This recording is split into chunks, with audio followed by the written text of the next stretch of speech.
I am the director of the UF Transportation Institute and the PI for the STRIDE Center.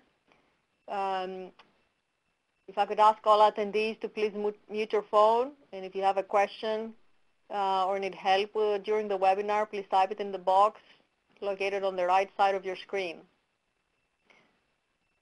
This webinar, which is titled Performance Measures in Transportation, is hosted by the Southeastern Transportation Research, Innovation, Development, and Education, or STRIDE Center, which is a US DOT-funded regional center housed at the University of Florida Transportation Institute. The objective of the webinar is to provide participants with resources and tools to help practitioners and the community establish goals and objectives in the transportation planning design process, including monitoring and creating reporting and evaluation methods. The initial impetus for the webinar was to disseminate research that was funded by STRIDE and conducted by Ms. Lee Lane from NC State, one of our STRIDE partners, on livability performance measures. I want to let you all know that we're planning several STRIDE-sponsored webinars over the next several months. And if you have an interest, visit our website for upcoming events. Also, if you have an interest in a particular topic that you don't see on our list, let us know, and we may be able to develop additional content and webinars depending on the needs of our participants.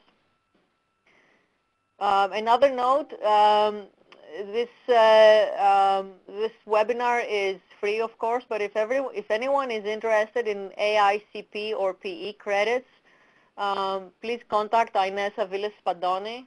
However, due to processing costs for those, we will have to charge $25 for anyone interested in receiving AICP or PE credits.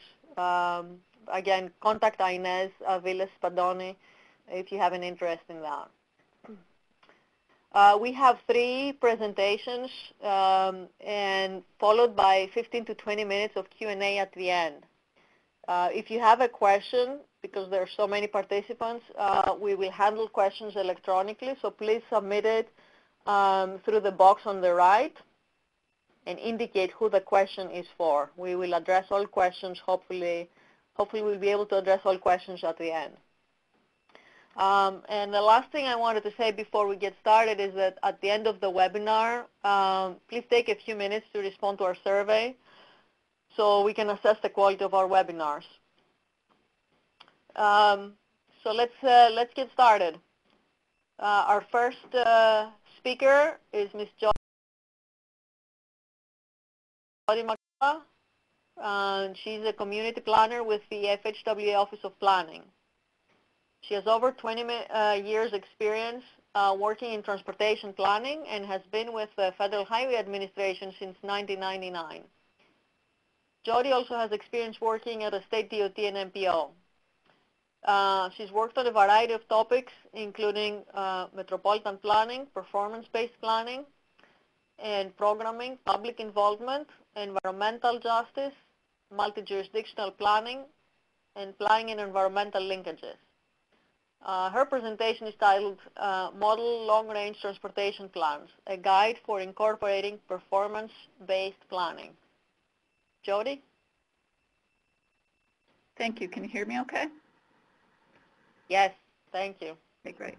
Well, good day, everyone. This is Jody McCullough. I'm with Federal Highway Administration Office of Planning, and thank you for attending.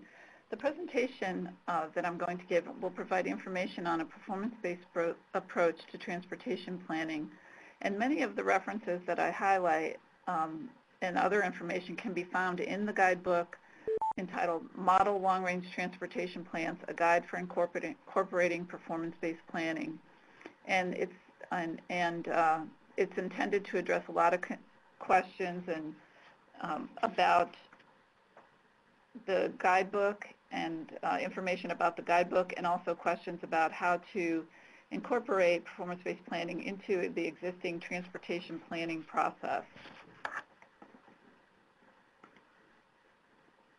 Performance-based planning and programming has become a focus in the transportation community as transportation agencies around the country work to ensure that scarce resources are used effectively and transparently, and to achieve desired agency, regional, state, and national goals. With performance-based planning, the application of performance management principles within the planning and programming process of transportation agencies is a data-driven and strategic approach that uses public and stakeholder involvement to help with making planning decisions. The key elements of performance-based planning are not new and build on the traditional planning process. It involves using the key elements of identifying performance measures to quantify objectives and identify targets to collaboratively work toward the desired outcome. The performance-based planning and programming framework shown here attempts to capture all of the nuances of a performance management approach. Strategic direction includes goals and objectives to guide decision-making and performance measures.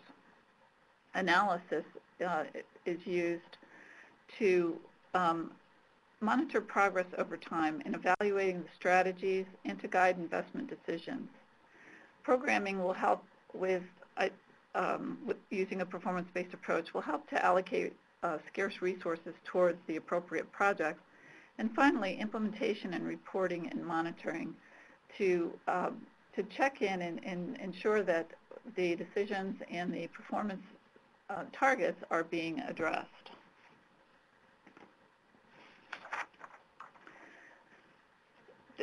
Federal Highway Administration is developing a series of performance-based planning and programming guidebooks. The guidebooks are intended to provide staff at state DOTs, metropolitan planning organizations, regional planning agencies, as well as other planning partners with useful information for developing a performance-based transportation plan and planning approach.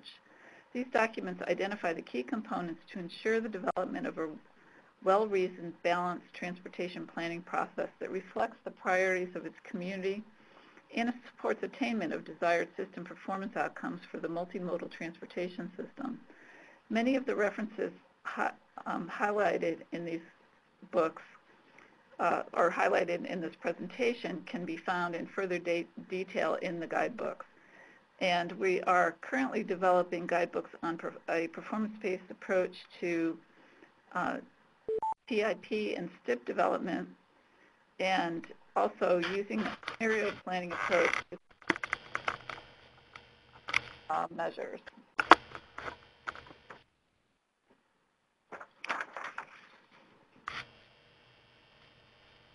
So transportation agencies have been increasingly incorporating performance-based approaches into their planning activities. They're seeking to improve performance in areas that matter to the public and stakeholders. Transportation plans serve as a guiding document in metropolitan areas and statewide for transportation decision-making, and they are subject to various federal requirements. The passage of the federal legislation MAP 21, or Moving Ahead for Progress in the 21st Century, that was passed in 2012, strengthened the growing focus within the transportation agencies on using a performance-based approach in transportation planning. The law established national goal areas and calls for the use of performance-based approaches within metropolitan transportation planning and statewide and non-metropolitan transportation planning to support those national goals. It also requires that agencies set targets in relation to a set of national performance goals and calls for coordination on target setting between states and MPOs to ensure consistency.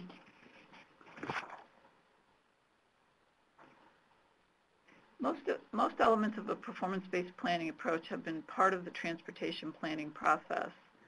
On the slide, the three areas in bold are critical to making a transportation planning performance-based, and these may not have been present in the past or in existing transportation plans.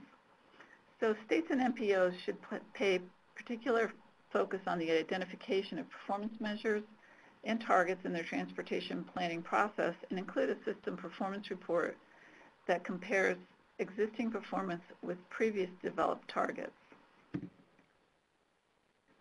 Baseline information on integrated multimodal transportation systems includes information such as demographics, land use, congestion, travel, employment, and those kinds of things. And also consideration of planning studies and policies. And this is really the baseline or the foundation for doing performance-based planning. Goals and objectives, lay out a vision for the future of the area. And goals can reflect key priorities for desired outcomes for the transportation system. Performance measures are used to support the objectives and really provide the measurement of how the system is doing.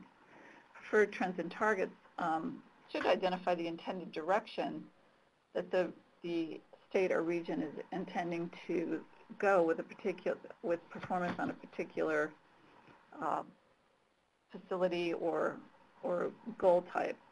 And system performance report evaluates the condition and performance of the transportation system. And strategies investments will support the attainment of performance targets by implementation. And the financial plan is essential to determine how these adopted strategies can be implemented.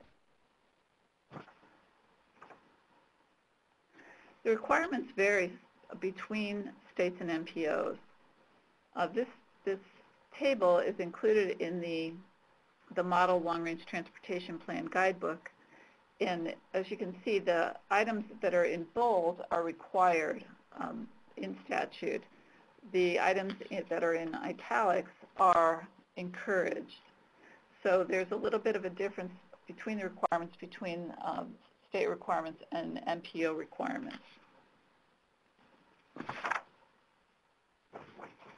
This slide shows the relationship between the long-range transportation plans and other performance-based processes.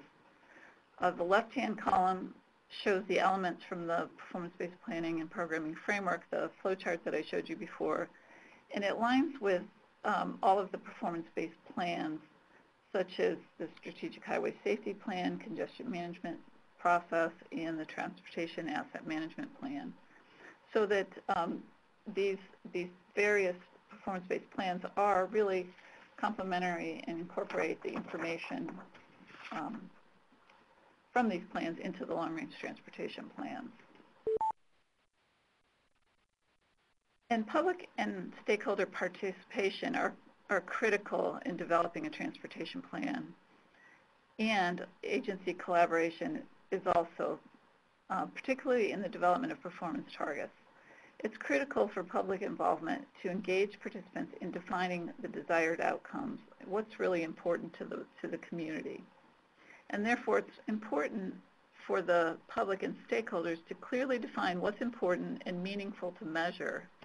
In a performance-based planning process, interagency coordination in the development and selection of performance targets is important to ensure consistency. The public may not play a direct role in setting specific targets, as targets will need to be developed based on technical analysis of historic data, expected future performance, resource constraints, and available strategies. The public and stakeholders will play a key role in examining alternative assessments and policy scenarios. And various governments and agencies will provide input to inform the selection of preferred strategies.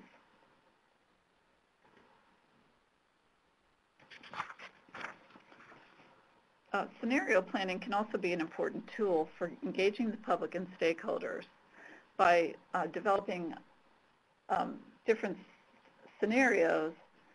Regional planning agencies can explore potential futures based on different assumptions and different scenarios for the future. What you see on the screen here is an example from the Delaware Valley Regional Planning Commission, their Choices and Voices effort, and just showing how they used visuals to display different assumptions for the future and different scenarios of performance measures. Scoping and baseline information involves background work necessary at the beginning of a plan development. Some agencies refer to this as scoping step, where supporting material are collected and baseline information is gathered, including a description of the multimodal transportation system, existing system performance, anticipated challenges, and revenue forecasts. also takes, in addition to that, it also takes into consideration potential risks and future challenges.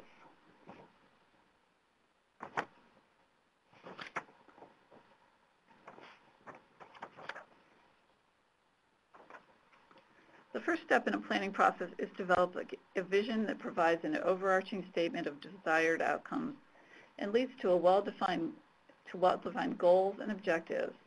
Identifying goals and objectives is critical to providing strategic direction for your plan. Because each step of a performance-based planning process cascades from previous steps, these strategic elements set the stage for performance measures that are incorporated in the plan. Transportation plan goals traditionally relate to the planning factors in the federal planning legislation. Performance management approaches within transportation agencies have increased the focus on goals that directly relate to transportation system performance, such as infrastructure condition, safety, congestion, and reliability. An objective should include or lead to development of a performance measure in order to support decision-making. A single goal may have many objectives.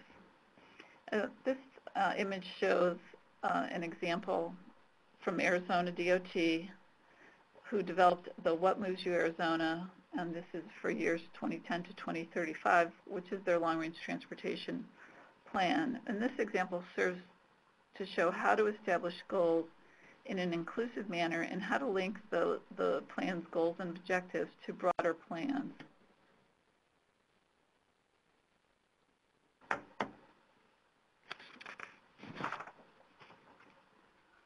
Performance measures and the associated targets are the centerpiece of a performance-based transportation plan. They are used to define in specific and measurable terms the desired outcomes of the plan. Performance measures are the specific measurable attributes of performance that must be changed in order to reach the goal. Performance measures should be clearly defined to ensure that stakeholders and the public understand what is being measured and that they reflect the performance attributes that are of the greatest value for the community. One of the most important roles for performance measures is to track them over time on the state of the transportation system. By monitoring and reporting on these measures, all stakeholders can see whether or not the region or state is moving toward the desired goals and objectives of the plan. To assess the performance needs and deficiencies in the state or region, analysts typically conduct an in-depth assessment through data collection and the use of modeling and simulation tools to assess performance and identify the gaps between current conditions and targets. And the fourth and critical function of performance measures is to evaluate the strategies or solutions to address performance needs and deficiencies. This includes evaluation of scenarios, programs, projects, strategies, or policies.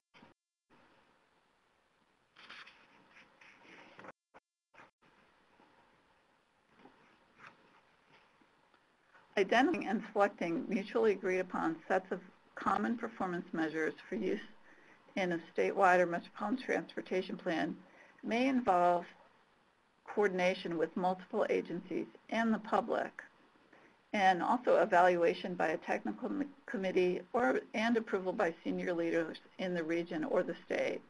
So coordination is really important in developing performance measures to really to help make sure that you're measuring the right thing and measuring the things that people in your community want to track.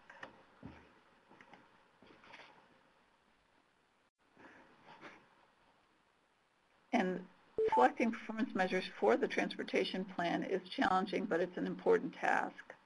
The Federal Highway Performance-Based Planning and Programming Guidebook offers 6 factors that should be considered when selecting performance measures for a performance-based transportation plan. And so does it represent a key concern? Is it representing something that's important or an end of interest in the region? Is it clear? Really, to make these performance measures understandable to all who are interested in the system performance. Is there data available?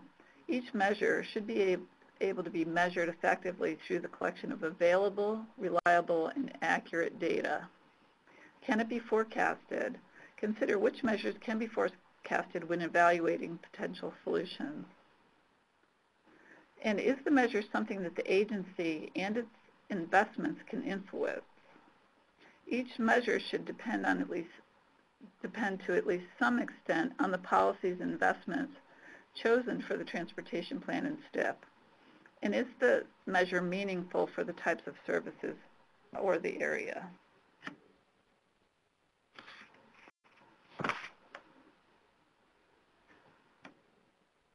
And while performance measures allow comparison, a performance-based transportation plan should identify desired trends or targets, such as reducing congestion or increasing system performance. In some of the performance-based plans we found, some had identified trends and others had identified targets, targets are more specific numerical figures associated with the performance measures. A target clarifies the level of performance on a specific measure or a direction that the region or state intends to achieve within a given time frame in order to make progress towards achieving transportation plan goals or objectives. This example is from the Chicago Metropolitan Agency for Planning and uses a trend line to illustrate its performance targets in transit ridership and transit access.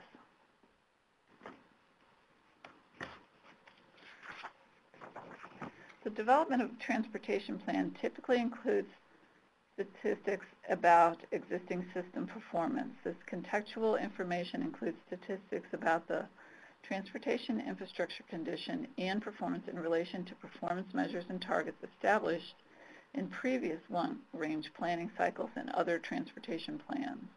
In addition, the development of the system report plays a critical role in informing the agency regarding key issues and challenges with the system, which in turn can inform goal and priority setting. This example is from Utah DOT's Strategic Direction and Performance Measures Report.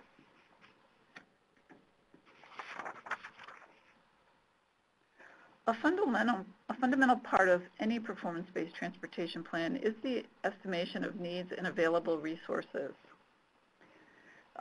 and the resources to address those needs. In order to perform the most effective performance-based investment analysis, 4 steps are commonly undertaken: a needs assessment, financial planning, identification of possible solutions and their costs, and solution screening and prioritization.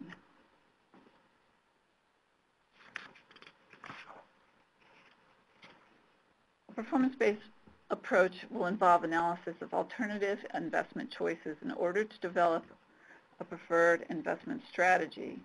Scenario analysis is often a key analytical and public involvement technique during this phase of plan development.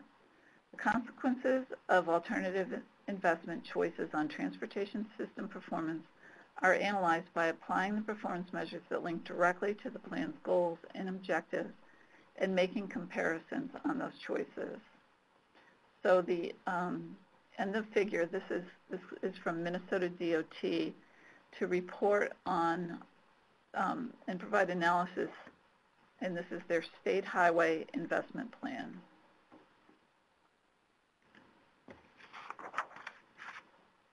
Some transportation agencies make explicit linkages between anticipated performance results and the selection of preferred investment alternatives or projects in the transportation plan.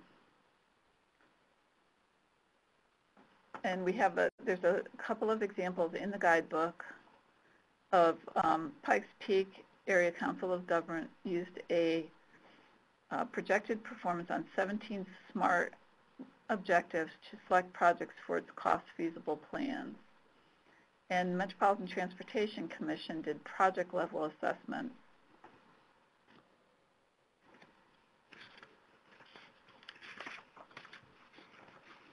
MPOs and state DOTs may develop specific numerical targets. The targets guide decision-making to establish the resources required and determine the trade-offs that may have to be made and may be necessary to meet those targets.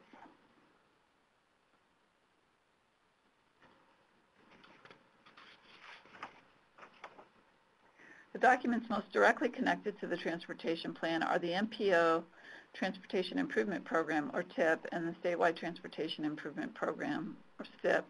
The TIP and STIP are critical documents in a performance-based planning approach. As they commit transportation dollars to funding for specific projects and reflect short-term priorities. They identify project selection identifying project selection criteria and weighing that they're using this to weigh and prioritize projects to be included in the TIP. And also identifying the performance targets that will be used as a basis for assessing and anticipating the effects of implementing those projects that are included within the TIP and STIP.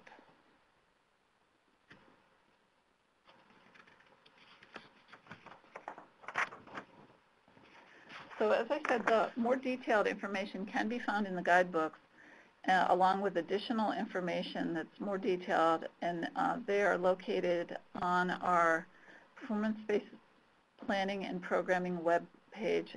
With the link is included on this slide, and I think we're going to be holding questions until the end, or responses to questions until the end. Thank you. Thank you very much, Jody. Yes, as Jody said, we're going to hold off questions until the end. If you have questions, please type them, and we will address them in the order they come in. As a reminder to everyone, this is a recorded webinar, which we're going to post the link for anybody who wasn't able to participate to listen in later on. Our next speaker is Ms. Lee Lane. She's the Senior Research Associate with the E-Tree at North Carolina State University and brings over 28 years of experience in transportation planning, project development, research, education, and policy development. She has worked in both the public and private sectors before joining NC State. She has led and completed numerous research projects for the NCHRP program as well as FHWA.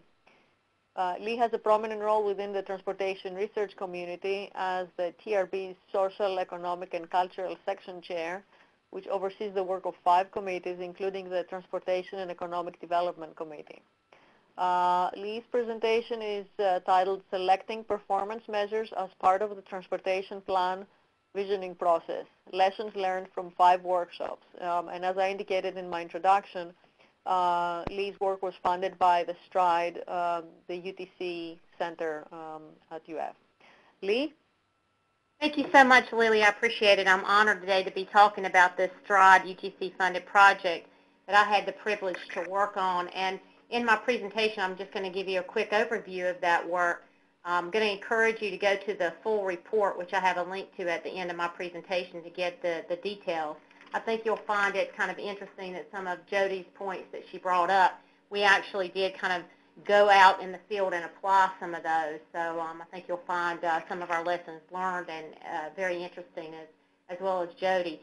The folks on the screen that you see here really deserve credit for this work, so I wanted to make sure that I got their names out. They all worked very hard on it.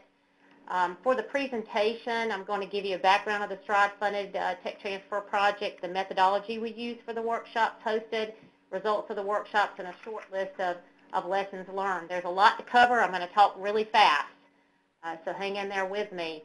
As far as the background, I was very privileged to lead a team back in 2013 to develop a resource funded by the Federal Highway Administration, which created a database of performance measures reflective of things of livability, and it ultimately became called the Community Vision Metrics Tool. The idea of the STRIDE project originated from a desire to test this tool in real-world applications as part of the transportation visioning process. The methodology we used was we developed facilitation strategies, prepared summary reports, and evaluated the workshop through surveys and discussion with the host agencies. And again, all this information is documented in the full report. The focus was to support agencies as part of their visioning process, including pursuing livability objectives.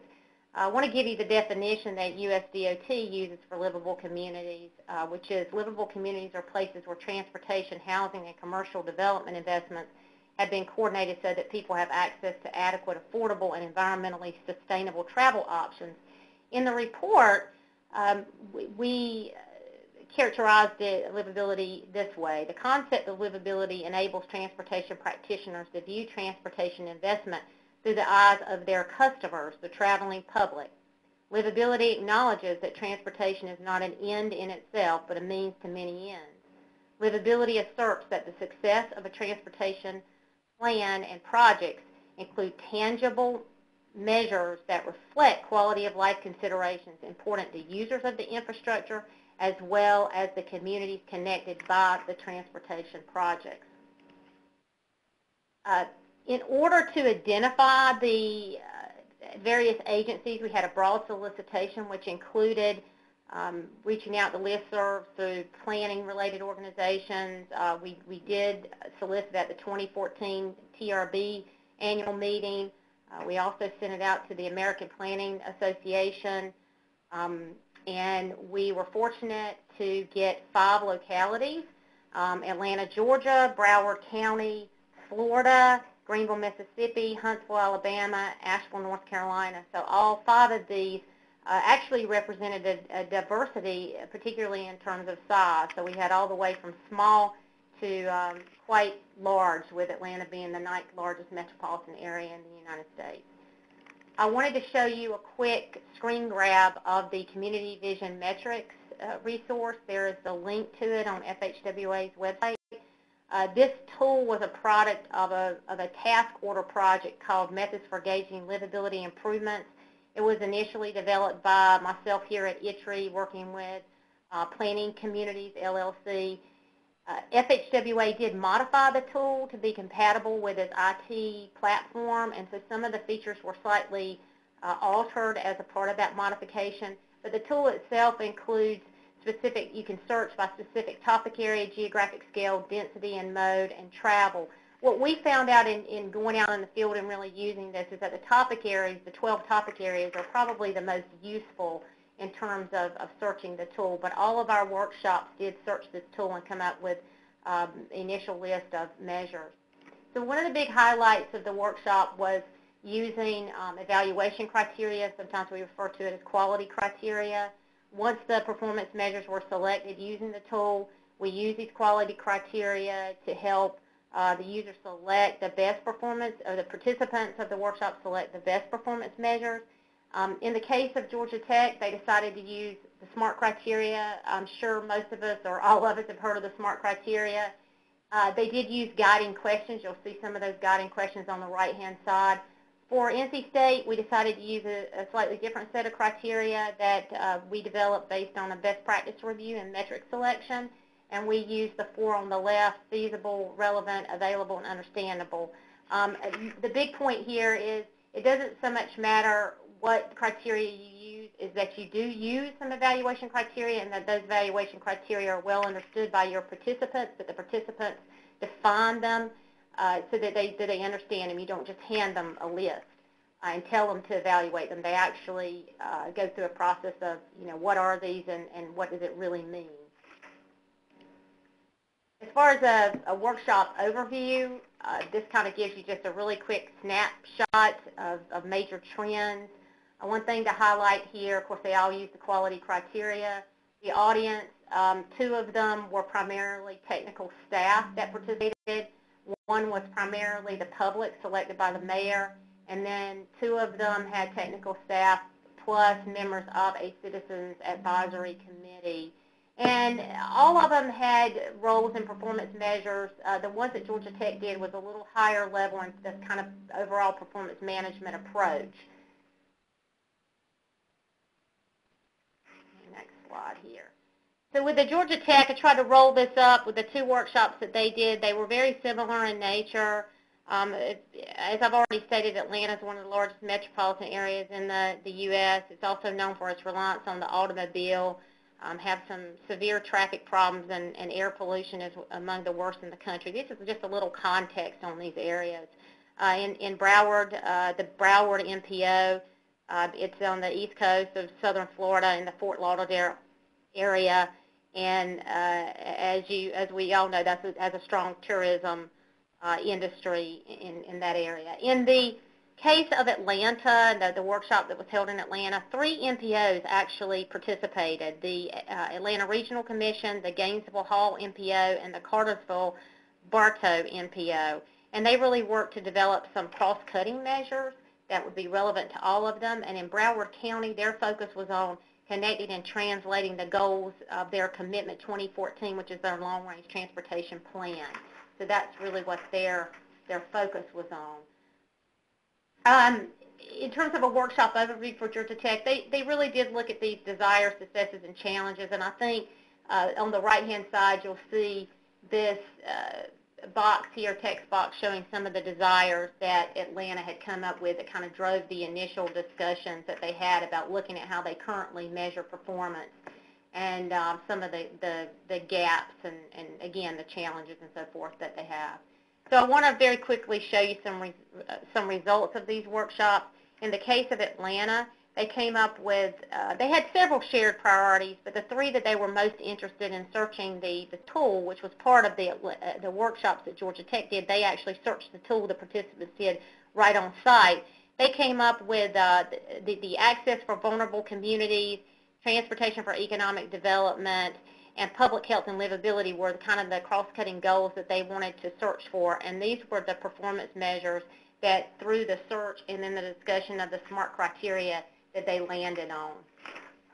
For the Broward County, Florida one, the participants evaluated current measures being used with the quality criteria, again the SMART criteria for the 3 goals in the long-range plan: move people, create jobs, and strengthen communities. And as a result of kind of going through and looking at their current measures and evaluating those, they decided that they would use the Community Vision metrics tool to search for measures that related to their Complete Streets initiative. And they already had a couple measures, but in the search process, they found some new ones, and they modified a couple of the measures that they had related to property values and sales tax revenue. And they also added one that dealt with mobility by income groups. And they chose 3 new measures for evaluating Complete Streets at a corridor level, which was monetized crash costs, number of fatal and incapacitating injury crashes, and average commute times. And for their long-range plan update, they went in and they kind of chose one project to search the tool for, and they used a park and ride project, and they identified some performance measures. One example of a performance measure they came up with was percent population within X miles of the site and average travel time to major employment centers. So that just gives you a little bit of a flavor. In the workshops that we ran here at NCSU, they all were part of a planning. All these entities were doing some type of plan, a comp plan, or they were updating their long-range plan. So we looked to have performance measures, have them select performance measures related to those plans. We actually used the tool ahead of time to develop an initial list of performance measures. Just a few pieces on a little bit of context. Asheville is a small MPO, and they were in the process of their plan update. They're a major retirement community, and they struggle with a large proportion of inbound commuters. In Greenville, very interesting place, has seen some dramatic population declines over the last 30 years, and more than a quarter of the city has vacant parcels. Unemployment rates are over 20%. The median house income is about half what the nation's median household income is, and over 30% of the households live in poverty. I mean, it's just a really depressed area. And then in Huntsville, Alabama, just a complete different situation. Huntsville is thriving. They really are kind of the rocket city. they are the city to the Cummings Research Park and the Redstone Arsenal, and they expect to have 150,000 jobs in the urban area over the next 20 years. And this was focused, the effort that we did with them was focused specifically on the transportation aspect of their comp plan. Greensville was on their comp plan, and Asheville was on their long-range plan update. All three of the workshops that we did, NC State did, included identifying measures for goals and identifying action items in relation to the goals. So in Greenville, this is a worksheet that we used in terms of, they had 9 goals, and we used this worksheet to go through the quality criteria and reduce the number of performance measures. We used a similar worksheet in Huntsville and in Asheville as well.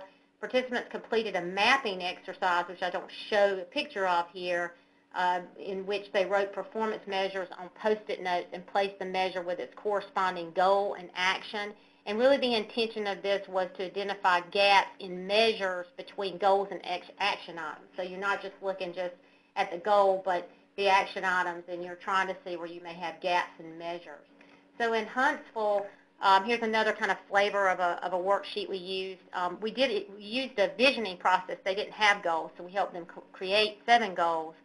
And then they went through the process of selecting performance measures. One of the interesting parts that I wanted to communicate with all of you in this whole process of choosing measures is that when you have goals and you're developing your goals as part of visioning, using your performance measures to kind of ground those goals is really important. And I'll give you an example. In Huntsville, they came up with a goal that said provide a sustainable and interconnected transportation system to enhance quality of life. Well, as they went through and tried to identify performance measures, they were having a very difficult time narrowing down those performance measures, even using the quality criteria. So this flagged to the group that they might want to revisit the phrasing of the goal to make it achievable through tangible measures, or additional work needed to take place to narrow down measures based on what data is feasible. So it's a bit of a triangulation process. When you're developing the goals, it's really important to have those measures to make those goals very meaningful. The worksheet you see here was a way that we took they had the strategic goal, they went through a bit of a prioritization when they had their measures, the kind of a voting exercise, and they came up with 3 measures that they thought were really very, very important. And from those measures, they came up with projects and policies, and you can see the worksheet has key collaborators and time frame and resources. So this begins to be kind of an action planning template for them to use. In Asheville, they already had 8 goals to work with. They also had some action items as well associated with those, so we took them through a process. We brought in an initial list of measures. They used the quality criteria. But in this case, what we did is we used this worksheet for them, where we took a goal, and they actually had an objective that they had identified, and they came up with the performance measures, and then they put their actions down, and they mapped the measures they came up with to the action items, and then that revealed where they had a gap, and they would come up with a new measure. So this was just kind of another way of getting them to do that process of connecting goals to performance measures, and then seeing where gaps are in their actions that they had identified, different policies and projects. We also took them through a prioritization process where I asked them to choose the measures most important for prioritizing projects, and that was really interesting. They chose 4 measures: increased percentage of population within a half mile of frequent transit service. They also chose a multimodal level of service metric, miles of multimodal facility, and a connectivity metric they wanted to come up with, and bike and pedestrian injuries and fatalities. So when you ask them, choose the ones most important for prioritization, that really narrowed them down even further. So as some lessons learned, participants, very important, having a diverse group of stakeholders will ensure that measures reflect diverse interests and needs.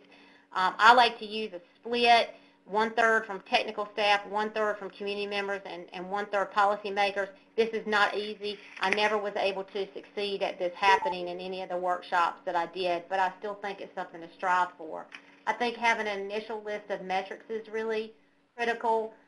People really like having a list to work with, and this is something that you can search the tool and bring these in and then take them through that quality criteria exercise. So the Community Vision Metrics tool was very, very useful. And in the NC State ones we used the tool ahead of time, and in Georgia Tech workshops they actually used the tool on site. I've already mentioned this, can't stress this enough, the grounding goals and intangibles. By developing goals alongside with measures, goals will be more achievable and measurable. The Huntsville example was and I've seen this, Asheville had kind of a similar situation where they had a goal, and when they start trying to come up with measures, they were just having a really hard time sinking into just a few measures for that goal. So it made them think maybe this is not the, maybe this needs to be something that we put in our UPWP, not in the overarching long-range transportation plan process goals. Scope and time, this is hard work. It takes time.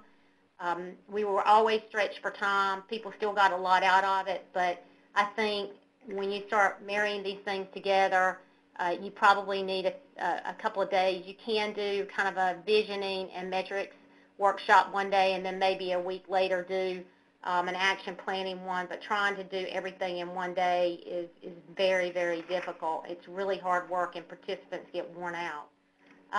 Types of measures, this is something to keep in mind. We really focused on outcome measures, but, and I'm sure, you know, Doug might talk about some of these different kinds of measures, but there are different kinds of measures. Just be aware of that.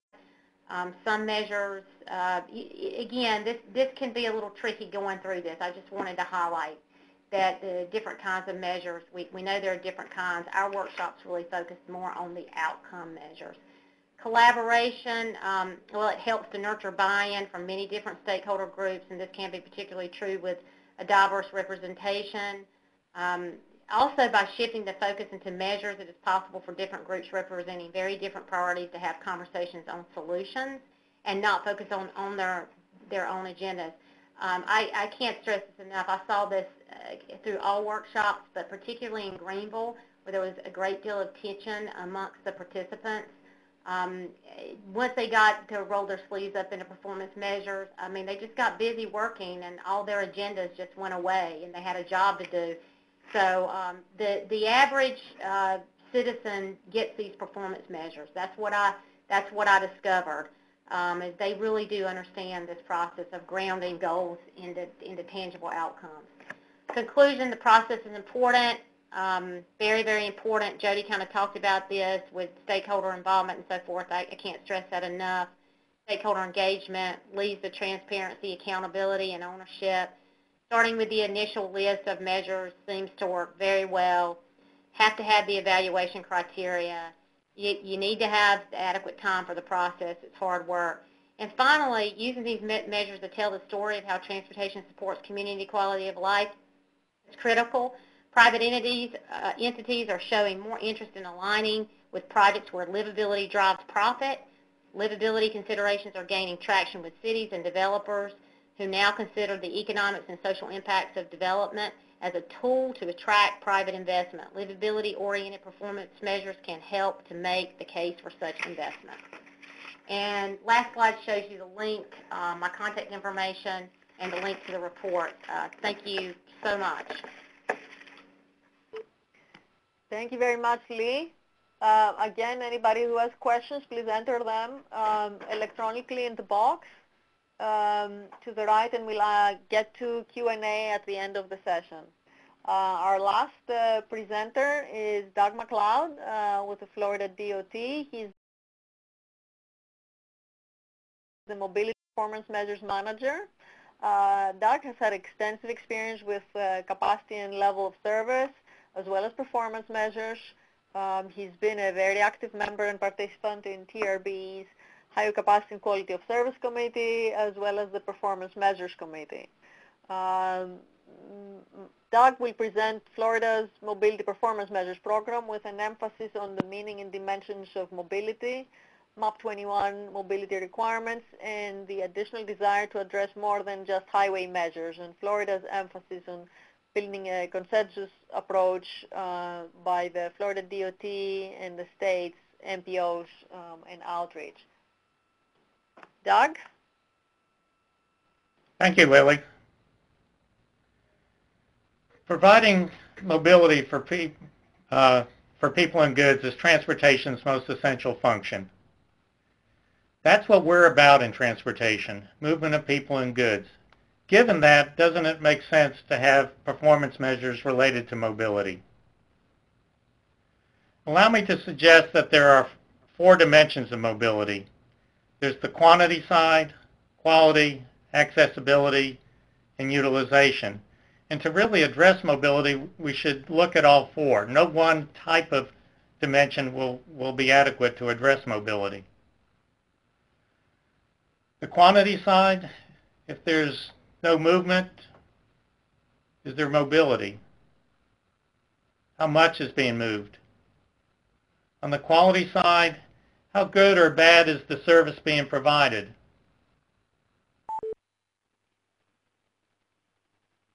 Accessibility is actually another part of mobility. It's not separate from mobility. It's the ease of engaging in activities. Can you get to where you want to go?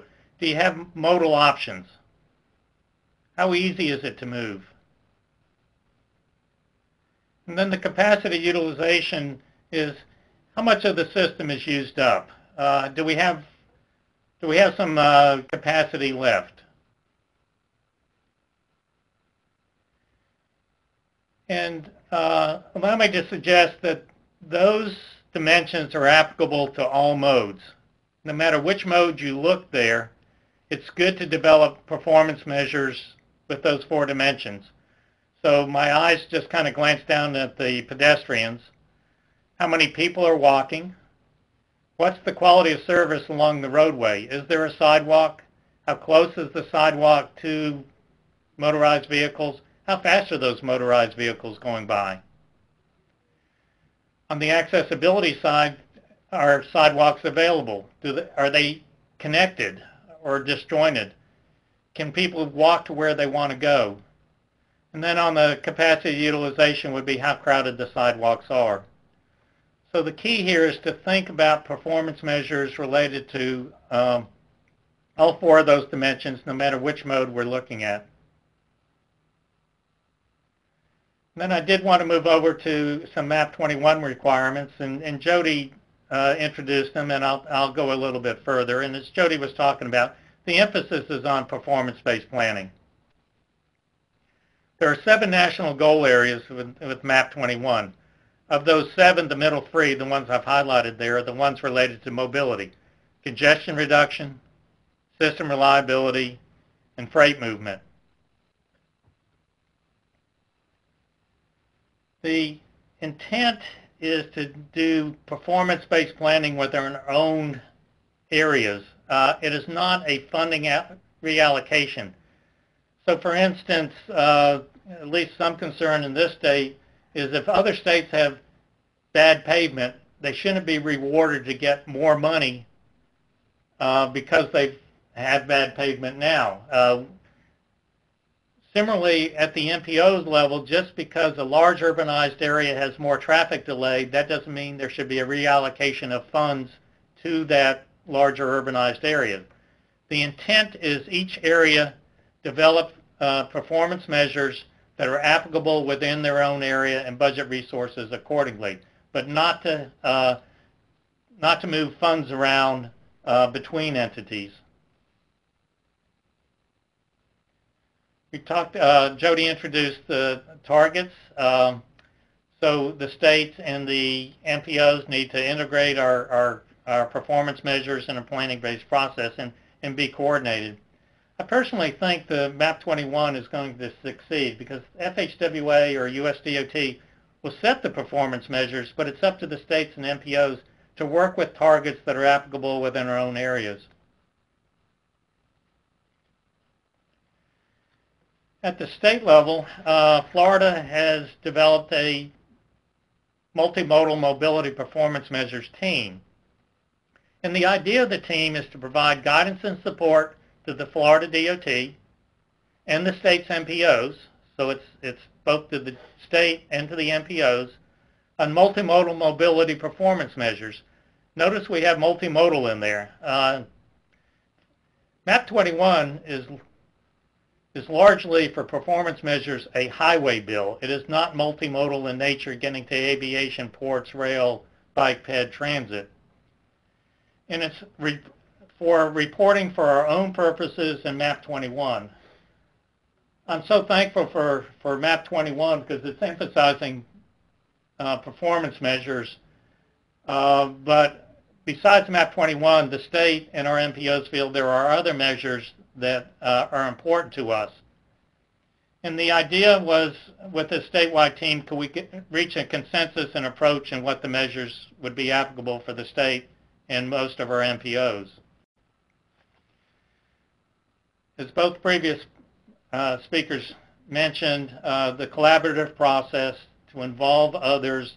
This isn't just Florida DOT's performance measures. Working with our MPOs, US DOT, ITE, and many others to kind of develop this this consensus approach. We also involved all our modal offices. So in this case, the aviation folks are working with us, transit folks, etc. Probably the major document that we have, which we published a couple of years ago in 2013, is this consensus document. And what I've done is highlight three main areas, and I'll mention these further as we go along. There's the recommended mobility performance measures for people and freight. What are the roles of the central office, DOT, our districts, and the MPOs? And then also some key definitions that some of y'all may be interested in. This is the primary matrix, and I realize it's small on the screen, but it fits on one page. And notice the four dimensions up top: quantity, quality, accessibility, and utilization. Notice the modes on the left-hand side, and we've also got people and freight. There are good measures for people, there are good measures for freight, and the idea is to, in general, try to fill in those boxes that appear there so that we have multiple measures to adequately address both people and freight movement. The primary document that Florida DOT has addressing these performance measures is our Multimodal Mobility Performance Measure source book. That source book has all those measures that we saw in that matrix. Florida DOT is also recommending some measures to FHWA for MAP 21 purposes. FHWA will implement only a small number of measures. We're suggesting 5 for the movement of people. Vehicle miles traveled, and I consider that a context measure. That doesn't necessarily go with a goal. It's something to track over time, and depending on the area or sub-area, there may be some, whether it should go up or down or not. 3 quality measures, percent meeting generally acceptable operating conditions. We're pretty confident we're going to see travel time, reliability, and delay be part of the MAP 21 measures. And then also this last one, the capacity utilization, percent of miles that are severely congested. Where are the backlogs? On the freight side, we also have 4 recommended measures, and they parallel what the people measures were. So these are the minimum amount, and the previous matrix had many more and included, let me say, non-highway or non-auto and freight measures. In our state, we have 7 regional districts, and it's interesting to note our smallest district, 3 up there in the Panhandle, is larger in population than 11 states of the Union. Our smallest district is larger than 11 states of the Union. So we're a big state with a lot of population. It's a decentralized agency, and our districts are the ones primarily working with the MPOs. So in that context, it's important to figure out what is the role of the Florida DOT Central Office, my section, what are the districts, and then the MPOs. So we have statewide coordination is centered up here in Tallahassee. We provide the overall book. We'll be providing training, etc. So that's largely the central office role. The districts have primarily the interaction with our MPOs. we won't require any district reporting for MAP 21 purposes. And then the MPOs also must comply with MAP 21 requirements. And they're free also to develop their own mobility performance measures.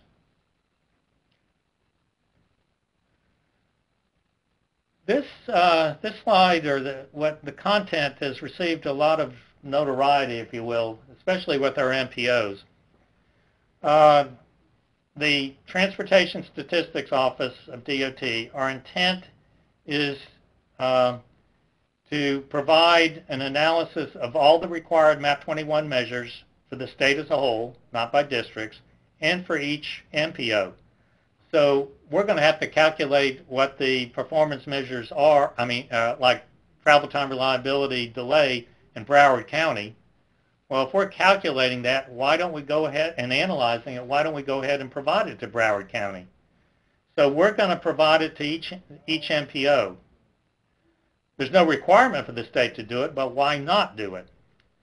Over on the right-hand side, Federal Highway is going to require reporting on the MAP 21 networks. But what about the state network, and what about the MPO planning roads, including collectors?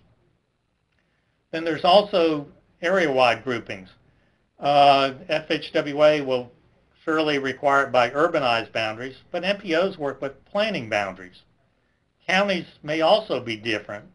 And then in the case down in Southeast Florida, we have 3 large MPOs in the Miami urban metropolitan area, so we need to be aggregating up. So again, the intent is the state will provide all this information, disaggregated, aggregated to each MPO area for their potential use. They have the option to use the state analysis, or they may use their own analysis as well. Another part of that consensus document is some key definitions. And what do we mean by congestion? Mild congestion, heavy, severe. Delay, what does it mean? Is it total delay, anything below free flow speed, or is it some threshold, like let me say a level service D of 17 miles an hour? And then the travel time reliability. There's 2 primary ways of looking at travel time reliability: on-time performance or the variability of travel time. In the consensus document, we also have some noteworthy non-MAP 21 topics. As I speak throughout the state or interact with our MPOs, every MPO I've talked to wants pedestrian and bicycle measures. In fact, they're almost more interested in those than they are the highway ones. What we also see is the freight multimodal addressing aviation, rail, seaports, just not highway. We just talked about those geographic limits, and we talked about the roadway systems. Some recent activities down here in Florida, we've developed a website. We're moving over to the vehicle probe data that's coming out from various entities. We've got an outreach plan, working further on freight performance measures, working on bicycle and pedestrian activities, etc. And we've begun discussions on target setting with our MPOs.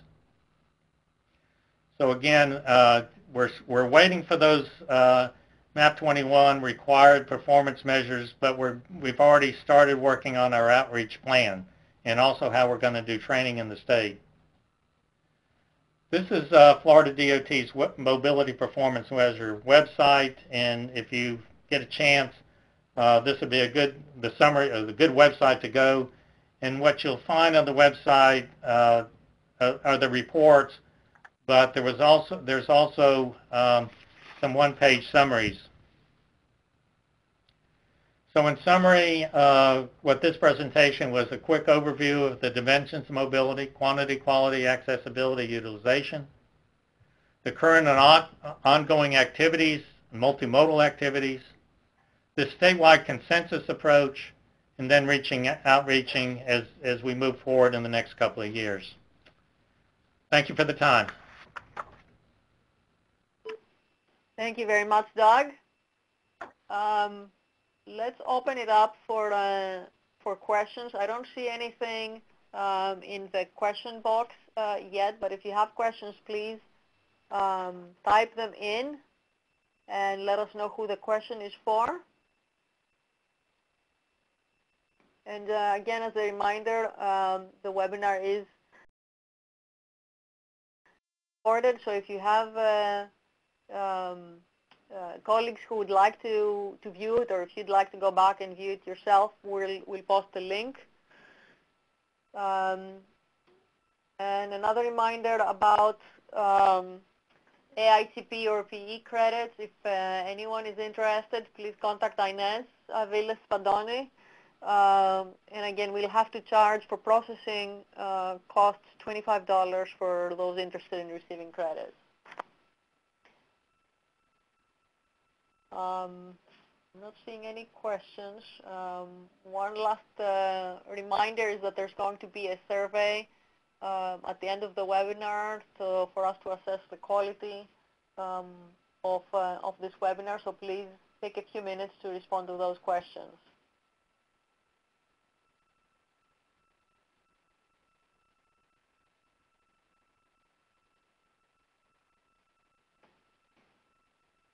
Okay, I'm not seeing any questions, so I'm guessing there are none. Anybody from the presenters interested in posing a question?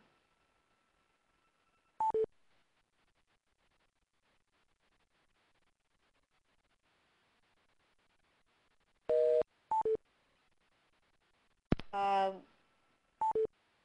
see one question here. Scroll down. Okay. Link to the webinar. Okay, yes, the link will be posted on our website. And Jaime is saying early next week. Let's go down. Okay, if there are no other questions, I want to thank the presenters for your excellent presentations, your time in putting those together. I want to thank all the participants. And again, please go ahead and fill out the survey that you see now on your screen. Thank you, everyone. Goodbye.